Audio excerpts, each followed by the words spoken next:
आइए जानते हैं आज की कुछ अंतर्राष्ट्रीय खबरों को। पहले एक नजर आज की हेडलाइंस पर। सुप्रीम कोर्ट ने एकता कपूर को लगाई फटकार, कहा आप युवाओं के दिमाग को दूषित कर रही हैं। हिमाचल विधानसभा चुनाव की घोषणा, 12 नवंबर को मतदान। अब बीजेपी के साथ कभी नहीं जाऊंगा, सीएम नीतीश कुमार ने बोला हमला। स्पेनिश अखबार ने भारतीय अर्थव्यवस्था की तरक्की पर सपेरे का कार्टून बना उड़ाया मजाक, मचा बवाल। वित्त मंत्री को बर्खास्त किया, फिर पलटा अपना ही फैसला। ब्रिटिश पीएम लीज ट्रस ने कैसे मचाई उथल पुथल।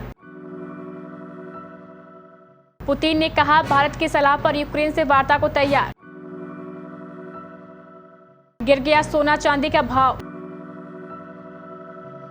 आयुष्मान खुराना की डॉक्टर जी ने किया सरप्राइज, पहले दिन कलेक्ट किए इतने करोड़ रुपए।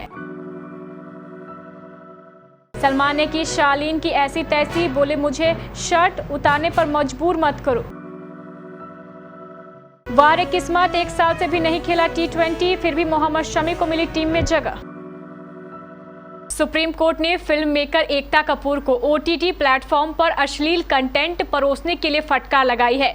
कोर्ट ने एकता पर टिप्पणी करते हुए कहा, आप आज के युवाओं के दिमाग को दूषित कर रही हैं। आपकी बनाई वेब सीरीज यूथ को बिगाड़ने का काम कर रही है। सुप्रीम कोर्ट के जस्टिस अजय रस्तोगी और जस्टिस CT रवि कुमार की बेंच ने शुक्रवार को एकता से कहा है कि आपका कंटेंट सब जगह उपलब्ध है, कहीं से भी देखा जा सकता है। लोगों को आप कैसी चीजें दिखाने की कोशिश कर रही हैं। आप आज के युवाओं के दिमाग को दूषित कर रही है। आप उन्हें गलत विकल्प दे रही है। हिमाचल प्रदेश में विधानसभा चुनाव का बिगुल बज गया है। भारतीय चुनाव आयोग ने शुक्रवार दोपहर को नई दिल्ली में प्रेस वार्ता कर चुनाव की तारीखों का ऐलान कर दिया। हिमाचल में एक चरण में पूरे प्रदेश में 12 नवंबर को वोट डाले जाएंगे। 8 दिसंबर को चुनावी नतीजे आएंगे। चुनाव आयोग की घोषणा के साथ ही प्रदेश में आदर्श चुनाव आचार संहिता लागू हो गई है। हिमाचल में विधानसभा चुनाव की अधिसूचना 17 अक्टूबर को जारी होगी। बिहार के मुख्यमंत्री नीतीश कुमार ने शुक्रवार को कहा कि अपने राजनीतिक जीवन में अब बीजेपी के साथ नहीं जाएंगे। नीतीश कुमार ने समस्तीपुर में एक इंजीनियरिंग कॉलेज के उद्घाटन के बाद जनसभा को संबोधित करने के दौरान यह बात कही। उन्होंने कहा है, हम अलग हो गए हैं, अब जीवन भर किसी भी तरह से इन लोगों के साथ नहीं जाएंगे। हम सब समाजवादी एक साथ रहेंगे, बिहार की तरक्की करेंगे और देश के उत्थान के लिए भी काम करेंगे। नीतीश कुमार ने RJD सुप्रीमो लालू यादव के खिलाफ जमीन के बदले नौकरी देने मामले में कहा है कि उनके खिलाफ कुछ था ही नहीं। नीतीश ने कहा है कि अब फिर जब हम लोग एक साथ हुए हैं तो फिर केस कर रहे हैं। समझ जाइए कि किस तरीके से काम करते रहते हैं ये लोग। स्पेन के एक अखबार में भारतीय अर्थव्यवस्था को लेकर छपे कार्टून पर विवाद हो गया है। इस कार्टून में भारत की तेजी से बढ़ती अर्थव्यवस्था को लेकर व्यंग्य किया गया है, जिसके बाद सोशल मीडिया में लोगों ने इस स्पेनिश अखबार के खिलाफ मोर्चा खोल दिया है। कार्टून में भारत की आर्थिक विकास को बीन बजाते हुए सपेरे के जरिए दिखाया गया है। इसमें सपेरे के टोकरी में से एक सांप ग्रह पर ऊपर चढ़ते हुए नजर आ रहा है, जिसका इस्तेमाल भारतीय अर्थव्यवस्था के विकास को दिखाने के लिए किया गया है। भारत हाल में ब्रिटेन को पछाड़कर दुनिया की 5वीं सबसे बड़ी अर्थव्यवस्था बना है। पहले वित्त मंत्री को बर्खास्त कर और फिर अपना ही फैसला पलटकर ब्रिटिश पीएम लीज ट्रस ने शुक्रवार को उथल पुथल मचा दी। भारी दबाव के बीच उन्होंने शुक्रवार को कई बड़े फैसले लिए और अपने पुराने फैसले पर यू टर्न भी लिया। समस्याओं में फंसी ब्रिटेन की प्रधानमंत्री लीज ट्रस ने शुक्रवार को पूर्व कैबिनेट मंत्री और पार्टी में शीर्ष पद के दावेदार रहे जेरेमी हंट को नया वित्त मंत्री बनाने की घोषणा की। इसके साथ ही उन्होंने कंपनी कर में कटौती के प्रस्ताव को रद्द कर दिया है। इससे पहले उन्होंने अपने करीबी वित्त मंत्री क्वासी क्वारतेंग को पद से बर्खास्त कर दिया था। पिछले महीने के अंत में कर कटौती के प्रस्ताव वाले मिनी बजट के कारण अर्थव्यवस्था में आए उठापटक को रोकने के लिए यह कदम उठाया गया है। यूक्रेन युद्ध को लेकर रूसी राष्ट्रपति व्लादिमीर पुतिन को प्रधानमंत्री नरेंद्र मोदी की सलाह ने असर दिखाया है।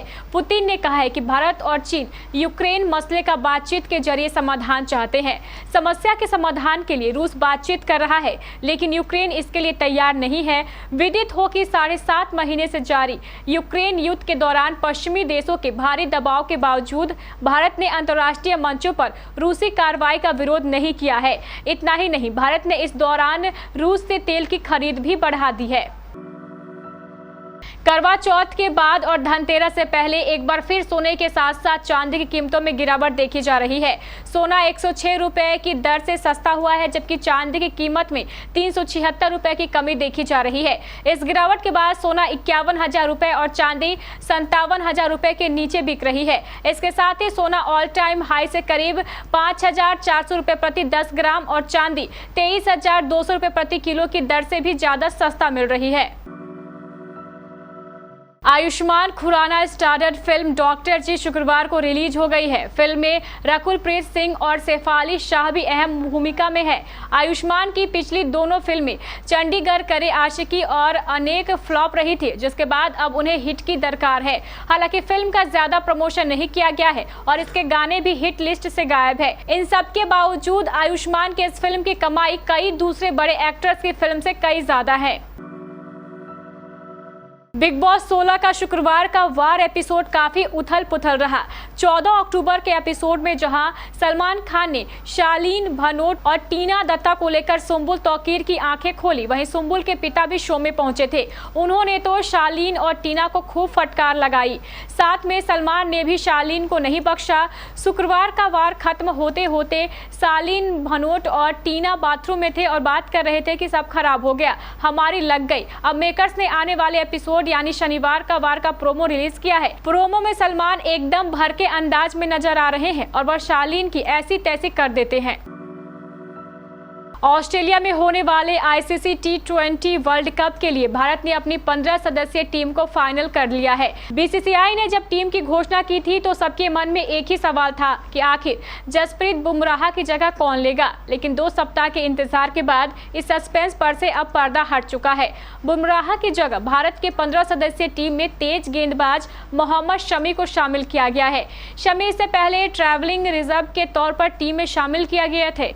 शमी के अलावा मोहम्मद सिराज और शार्दुल ठाकुर को भी ऑस्ट्रेलिया बुलाया गया है।